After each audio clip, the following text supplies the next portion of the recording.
Seorang pria ambil segenggam tanah. Gemetar dan masukkannya dalam mulut. Lalu dengan puas berkata, "Ini akan jadi kontrak terbesar dalam tahun ini. 6 kilo tanah bisa dapat 6 juta. Tapi setelah itu, Kevin pakai uang yang miliknya. Beli 1 ton air bersih. Dengan 1 pot tanaman. Terlalu buas. Kevin segera jadi pria paling tampan di pulau itu. Banyak orang ingin nikahi anaknya ke dia. Namun, bahkan mimpi Anda tidak akan mengira. Baru beberapa hari yang lalu, dia sangat miskin sampai tidak ada air untuk minum. Setiap hari hanya bisa minum air kencing. Pakai filter yang ditinggalkan leluhur biar tahan hidup. Dan harus ingat, saat minum harus tunjukin rasa menikmati. Sejak tanah terendam oleh laut, sumber daya sudah sangat langka. Untungnya, Kevin punya kemampuannya sendiri. Sering dapat barang-barang berharga di laut. Yang mencakup lumpur lebih berharga dari emas. Tapi hari ini Kevin buat satu hal yang salah. Yaitu menolak permintaan perjodohan ini. Ini segera menaik kecurigaan pemilik pulau. Jomblo lama begitu. Bukan mata-mata pasti gay. Lalu bilang sama bawahannya. 2 lelaki yang besar memaksa Kevin buat tes. Namun setelah tes, mereka temukan rahasia yang lebih takjubkan. Di belakang telinga, ada organ seperti insang ikan. Ini berarti Kevin adalah mutan setelah kiamat. Bukan hanya insang. Bahkan jari kaki tetap bersatu. Untuk bisa bernapas dan hidup di dalam air. Begitulah. Semua orang di pulau jadi gila. Mereka bergegas bersama. Dengan cepat menangkap Kevin. Biar menghilangkan heterogenitas. Orang pulau ingin lempar dia ke dalam tangki dan mati. Siapa sangka saat ini, gelombang bajak laut tiba-tiba datang. Mereka mengelilingi pulau. Lalu senapan mesin berat muncul. Tembak pulau dengan gila. Tembok kota hancur dalam sekejap. Tapi orang-orang di pulau hanya punya beberapa senjata air. Hasilnya tanpa bertanya. Dengan cepat pulau diserang bajak laut. Saat ini, seorang bajak laut terbang masuk. Jatuh langsung ke kandang besi. Kandang jatuh ke septic tank. Segera tenggelam. Kevin mati-matian coba buka kunci kandang besi. Tapi sangat cepat. Dia hilang dalam genangan air tercemar itu. Kevin terjebak dalam septic tank. Sepertinya dia akan tenggelam. Saat ini, seorang wanita muncul. Menariknya, dia bilang jika mau hidup, harus bawa dia dan anaknya keluar. Pulau saat ini sedang diserang bajak laut. Si wanita tidak mau mati. Hanya bisa percaya kepada Kevin. Kevin terjebak dalam air tercemar. Dia segera setuju. Kemudian, si wanita hancurkan kandang. Selamatkan dia. Kevin jaga janjinya.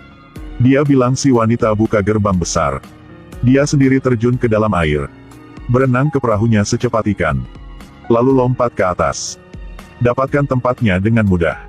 Lalu dia membawa kedua ibu dan anak. Lolos dari pengepungan bajak laut tanpa bahaya. Tapi mereka belum lari jauh. Perampok telah pakai pesawat mengejar. Itu orang jahat. Bajak laut pakai senapan sniper. Tembak peluru tanpa henti ke mereka.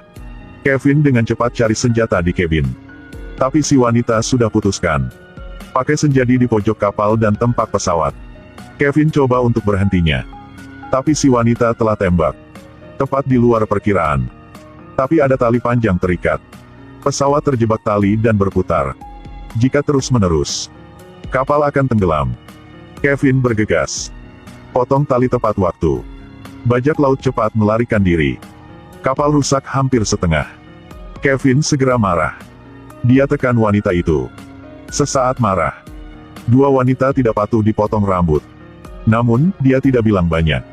Tapi ketika lihat kedua anak dan ibu lapar, dia segera terjun ke laut. Pakai dirinya sebagai umpan. Dengan mudah tangkap ikan besar. Lalu mereka bisa makan sampai kenyang. Hari-hari kemudian, mereka temukan satu tempat pertukaran. Tapi ketika mulai dekat, tiba-tiba menemukan tempat ini tidak biasa. Dia ambil air laut. Coba minum dengan hati-hati. Dalam air ada rasa darah. Dia lari ke kabin. Pakai kaca pembesar. Ternyata di bawah ada penyergapan. Ternyata orang di tempat ini sudah mati semua. Bajak laut sedang kontrol tempat ini. Untuk merayu Kevin. Situasi tidak baik. Dia langsung lari. Pemimpin bajak laut tahu telah ketahuan. Segera perintah menyerang. Untungnya, Kevin telah buka layar tersembunyi tepat waktu. Melarikan diri secepat terbang. Dia temukan semua tidak sederhana begitu. Dia tanya si wanita. Kenapa bajak laut berburunya? Dengan interogasi. Si wanita cerita kebenaran. Ternyata bajak laut serang pulau. Untuk cari peta dipungsung seorang wanita. Dan wanita itu adalah anak di kapalnya. Lei penting. Peta di punggung anak itu adalah peta tanah legenda. Tapi Kevin bilang sama dia. Tidak ada tanah legenda. Tapi si wanita tak percaya. Kalau tidak ada tanah. Jadi tanah dia pegang dari mana? Kevin tak jawab. Tapi pakai tangki oksigen sederhana. Bawa si wanita ke dasar laut yang gak bisa lihat. Tidak lama kemudian. Gadis itu benar-benar terkejut. Yang di depan matanya adalah kota yang hilang 500 tahun lalu. Hanya lihat gedung-gedung tinggi. Sekarang sudah hancur. Depan mata gadis itu. Kevin ambil sedikit tanah. Gadis itu sekarang baru percaya. Lalu mereka balik ke atas laut. Anaknya sudah ditangkap bajak laut. Kapalnya juga sudah hancur. Ketika mereka tak tahu lakukan apa, tiba-tiba seorang tua muncul. Ternyata ayah gadis itu. Dia bawa kedua mereka ke pulau. Si wanita minta orang di pulau bantu. Tapi tidak ada yang mau bantu. Beberapa hari lagi, Kevin sendiri ke tempat bajak laut. Tidak bisa negosiasi. Dia langsung bakar sumur minyak. Meledak semua kapal. Saat kekacauan, Kevin pakai satu pistol. Membunuh semua bajak laut. Hasil selamatkan anak kecil. Lalu, gadis itu datang menyelamatkannya dengan balon udara panas. Tidak lama kemudian, orang tua itu berhasil pecahkan informasi di peta. Sehingga, mereka di balon udara panas. Dalam 49 hari, akhirnya temukan sebuah pulau. Dengan penuh air dan makanan. Mereka sepakat tinggal di sini. Tapi Kevin dengan tubuh mutan. Tidak cocok dengan kehidupan di sini.